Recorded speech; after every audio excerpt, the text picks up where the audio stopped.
ఏమన్నా రాస్తే బయటకు వచ్చిన తర్వాత మా ప్రభుత్వం రాబోతా ఉంది, మీ పరిస్థితులు ఎలా ఉంటాయో చూసుకోండి అని కాదండి. అధికార పార్టీ వాళ్ళు బెదిరించేస్తే పోనీ సరే ఈయన రాయలేదు అనుకుందాం, వెబ్ కాస్టింగ్ లో అన్ని కనపడుతున్నాయి కదా, క్లియర్ గా వచ్చారు, పగలగొట్టారు, చేశారు అన్నప్పుడు మరి ఇంకా అది ఫేక్ వీడియో అని చెప్పి అధికార పార్టీ వాళ్ళు లేకపోతే నిన్న సజ్జల గారు ప్రశ్నలు వేసి మీ మీదకి నెట్టేయటం.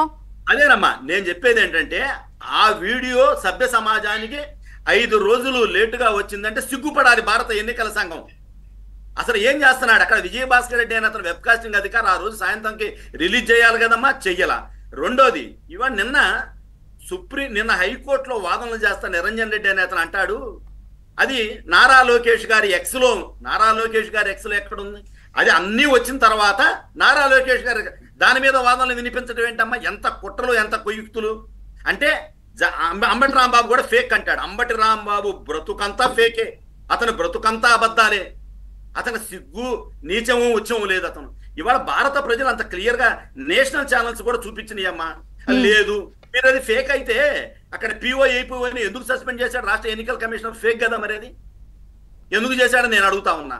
ఇవాళ నేను ఒకటే అడుగుతున్నా ఉన్నమ్మా, పోలింగ్ కు ముందు ఈయనేదో పెద్ద ఎన్నికల కమిషన్ టిఎన్ శాసనం లాగా మీరు 48 గంటల ముందు ప్రతిదానికి కూడా పర్మిషన్ తీసుకోవాలి, 5 మందికి మించి ఇంటింటి ప్రచారం చేసినా పర్మిషన్ తీసుకోవాలి, ఏదో పెద్ద నిజాయితీగా జరిపే వాళ్ళలాగా చేసిన వీళ్ళు ఎన్నికల రోజున పల్నాడులో చేతులు ఎత్తేసారు. పల్నాడు, రాయలసీమలో ఈ ఆఫీసర్లందరూ కూడా కుమ్మక్కయ్యారు.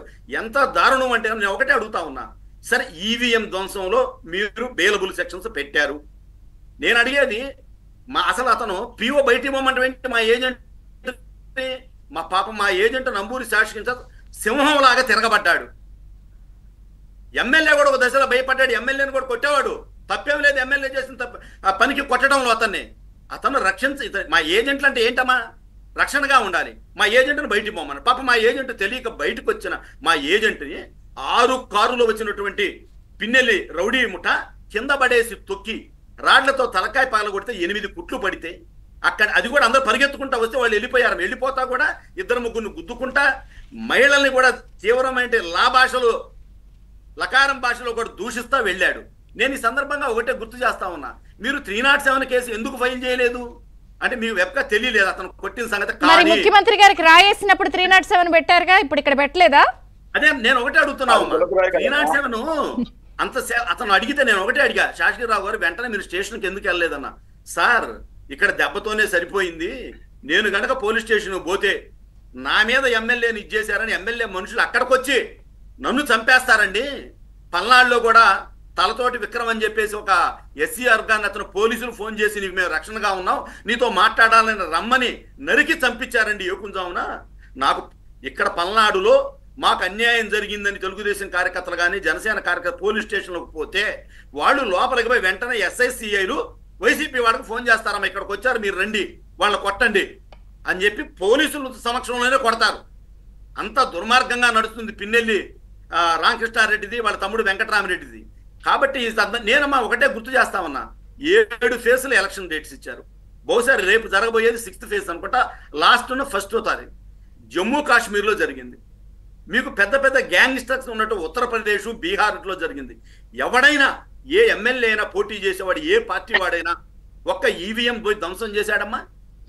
ఒక గ్యాంగ్ స్టార్లు ఆయన కాదు ఫేక్ వీడియో అయినా మీరు గుర్తించడానికి ఎమ్మెల్యేని వారం పట్టిందా నిన్న సజ్జల గారు అడిగారు. మరి నేను అడుగుతా, సజ్జలు ఎవరిని అడగాలమ్మా? ప్రభుత్వంలో ఎవరున్నారు? ఆ వెబ్ కాస్టింగ్ అధికారి ఏ రెడ్డి గారు? మీ రెడ్డి గారే కదా, మీరు కావాలని పెట్టుకున్న రెడ్డి గారే కదా, కావాలని తొక్కిపట్టింది విజయభాస్కర్ రెడ్డే కదా, ఇక తర్వాత అందరూ సస్పెండ్ అవుతున్నారు, నేను కూడా సస్పెండ్ కాబోతున్నాను, భయపడి విజయభాస్కర్ రెడ్డి రిలీజ్ చేశాడు కదా. అది అసలు సస్పెండ్ చేయాల్సింది ఎవరినమ్మా? విజయభాస్కర్ రెడ్డిని ఎందుకు సస్పెండ్ చేయలేదు? అసలు సిఎస్ జవహర్ రెడ్డి అనే వ్యక్తి కొద్దో గొప్ప నిజాయితీ పరుడుగా ఉండేవాడు ఒకప్పుడు. ఇవాళ అత్యంత అవినీతిపరుడు అయిపోయాడు, అరాచకవాది అయిపోయాడు, జగన్ జేబులో పెన్నులాగా మారిపోయాడు అతను. అతను సిఎస్ జవహర్ రెడ్డి అంటే ప్రజలు నవ్వుకుంటా ఉన్నారు. అసలు మొత్తం కడప బ్యాచ్ అప్పుడు కనుక తమిళనాడులో మన్నార్గుడి మాఫియా జయలలిత చుట్టూ ఎలా ఉన్నారో ఇప్పుడు ఈ జగన్మోహన్ రెడ్డి చుట్టూ కడప గ్యాంగ్ తయారైందమ్మా. డీజీపీ రాజేంద్రనాథ్ రెడ్డి అసలు అతను డీజీపీయా?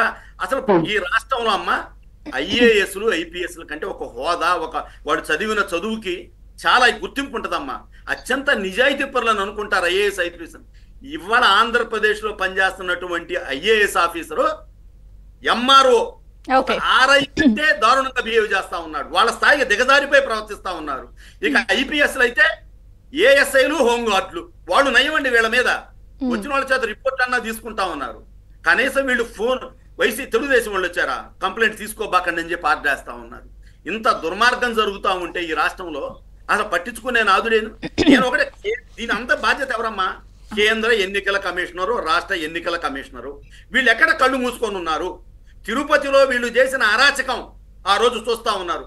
బస్సుల్లో ఎక్కించుకొని దొంగ ఓటర్లు వస్తే ఏం చర్యలు తీసుకున్నారమ్మా? ఏమన్నా మాట్లాడారా?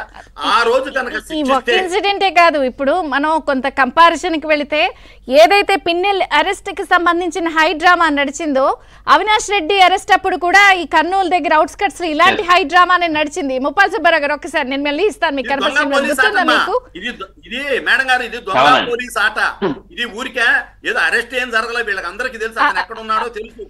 నిన్న మొన్న అయితే మనం ఐఏఎస్ లో ఐపీఎస్ లో వీళ్ళు ఎక్కడెక్కడ ఉండాలో ట్రాక్ చేసి ఇన్ఫర్మేషన్ ఇస్తారన్న వార్తలు కథనాలు చూసాం. ముప్పాల్ సుబ్బారావు గారు సార్, సేమ్